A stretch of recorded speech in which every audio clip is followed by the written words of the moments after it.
और नया शिक्षा सत्र शुरू हो चुका है। शासन प्रशासन के जिम्मेदार शाला प्रवेश उत्सव मनाकर बेहतर शिक्षा का दावा कर रहे हैं, मगर आज हम आपको एक ऐसी तस्वीर दिखाने जा रहे हैं जो सिस्टम को मुंह चिढ़ा रही है।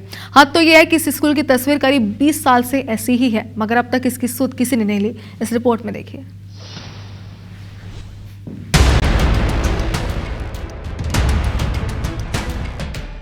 एक छोटा कमरा और कमरे में चूल्हे के सामने बैठकर पढ़ाई करते बच्चे।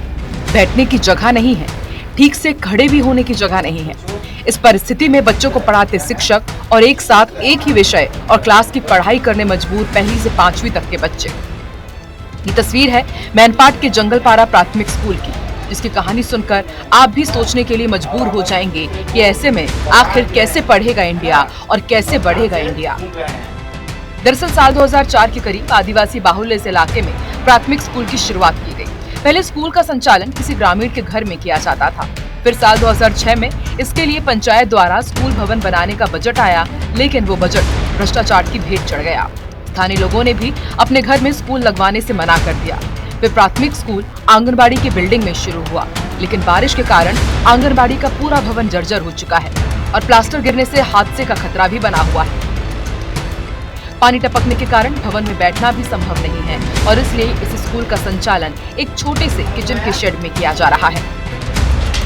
पढ़े भर जिंदगी ला गढ़े भर, ये स्लोगन देकर सरकार बच्चों को बेहतर शिक्षा देने का दावा करती है, लेकिन शिक्षा कैसे मिल सकेगी जब बैठने के लिए व्यवस्था ही ना हो, जर्जर भवन हो। और ये स्थिति करीब 20 साल से ऐसी बनी हुई है। हम इस वक्त मौजूद हैं मैनपाट के जंगलपारा के जो यहाँ पर आंगनबाड़ी भवन है, जहाँ पर जिसका उपयोग न सिर्फ आंगनबाड़ी के लिए किया जाता है बल्कि यहाँ पर जो प्राथमिक स्कूल है वो भी लगाया जाता है। लेकिन स्कूल कैसे लगता होगा, इसकी मिसाल आप देखिए कि ये एक कमरा है। एक कमरे की स्थिति आप देखकर हैरान हो जाएंगे, क्योंकि कैमरेमैन से कहेंगे हम कि दिखाएंगे किस तरह से ये जो भवन है पूरी तरीके से जर्जर हो चुका है। बारिश का पानी लगातार यहां से टपक रहा है। अब देखिए फर्श की स्थिति क्या है, फर्श पूरी तरीके से गीला है। ऐसे में यहाँ पर बच्चे कैसे बैठ पाते होंगे, इसका अंदाजा आप खुद लगा सकते हैं। आंगनबाड़ी में संचालित था, स्कूल चल रहा था। अभी पिछले ये बारिश में अभी सर 2-4 दिन से इसका जो है प्लास्टर गिर रहा है और जर्जर तो है, फिर भी बच्चे लोग को किसी तरह से पढ़ा रहे हैं हम लोग। कार्यालय को और सभी को अपने सीएससी को भी सूचना दे दिए हैं। बच्चे पढ़ाई कर रहे हैं, जिसमें कि खड़ा होने का जगह नहीं है, उसमें जबरदस्त बैठा के पढ़ाया जा रहा है। और आंगनबाड़ी है, आंगनबाड़ी में जैसे मैदान में कीचड़ होता है वैसे आंगनबाड़ी में पानी भरा है। ऊपर का छत भी प्लास्टर गिर चुका है और प्लास्टिक उसमें बांधे हैं, नीचे भी है ऊपर भी। और जबरदस्त मतलब यहाँ कोई सुनवाई और कोई मतलब की कार्रवाई नहीं हो रहा है। जब हम स्कूल के लिए मैनपाट से निकले तो रास्ता इतना खराब था कि गाड़ी कई स्थानों पर फंस गई। जैसे तैसे हम स्कूल के 500 मीटर दूर पहुंचे। वहां से गाड़ी लेकर आगे जाना संभव नहीं था। ऐसे में पैदल ही फिसलन के बीच हम स्कूल पहुंचे। यहाँ का मंजर देखकर मन कौंध गया, क्योंकि बारिश में बच्चे दड़बे नुमा किचन शेड में बैठे हुए थे।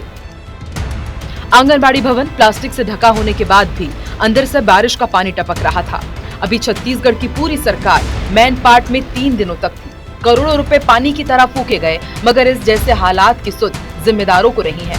वहीं जिम्मेदार व्यवस्था दुरुस्त करने का वही रटा रटाया जवाब दे रहे हैं। ऐसी स्थिति है तो उस पर जरूर संज्ञान में लेकर जो है कार्रवाई की जाएगी और उसके लिए अतिरिक्त कक्ष के लिए यदि वहाँ पे व्यवस्था ना हो तो उसके लिए प्रस्ताव जो है भिजवाने का जो है प्रयास किया जाएगा। नहीं, ऐसी स्थिति है तो उसको अपन संज्ञान में लेते हैं और उस पर जल्द जो है कार्रवाई करते हैं। हाल ही में स्कूल खुले हैं, क्योंकि स्कूल बंद होने के कारण से ये चीज़ें अभी नया सत्र हुआ है तब जाके चीज़ें दिखाई दे रही हैं और हम तत्काल इसको संज्ञान में दोबारा लेंगे और स्थिति को जायजा लेते हुए बेहतर करने का पूरा प्रयास करेंगे। वैकल्पिक व्यवस्था तत्काल बनाई जाएगी। सरकारें बदल गई मगर नहीं बदले तो हालात।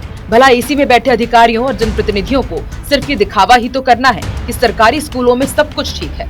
कभी इन साहब के साहबजादे ऐसी व्यवस्था में पढ़ते तो शायद इनको दर्द का एहसास होता जो ये बच्चे हर रोज झेल रहे हैं। देखते हैं कि क्या जिम्मेदारों तक इन बच्चों के दर्द को पहुंचाने की IBC 24 की कोशिश सफल होती है। क्या इस स्कूल के बच्चों को भवन नसीब हो पाता है? अभिषेक सोनी, IBC 24, सरगुजा।